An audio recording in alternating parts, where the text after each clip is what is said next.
سلام الله عليكم متابعي قناة سبورت المساكين. موعد وتوقيت مباراة منتخب السعودية ضد نظيره منتخب اليمن في خليج 26 الجولة الثانية. قبل أن ندخل في تفاصيل لا تنسى الضغط على زر اللايك والاشتراك في القناة لكي نستمر بنشر المزيد إن شاء الله.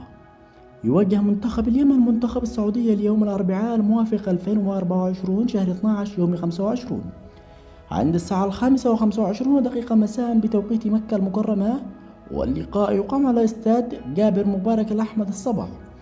والمباراة منقولة على قناة اس سبورت السعودية بصوت المعلق فهد العتيبي وسليمان الشريف، على دبي الرياضية بصوت المعلق عبد الله السعدي، على قناة أبو ظبي الرياضية 1 بصوت المعلق محمد الشميسي، على الشارقة الرياضية بصوت المعلق موسى عيد، على قناة عمان الرياضية بصوت المعلق راشد الشيذالي، على قناة الكأس 1 بصوت المعلق خالد الحدي، وعلى قناة الكويت الرياضية بصوت المعلق علي سعيد، وعلى قناة البحرين الرياضية HD 1 بصوت المعلق محمد سويد.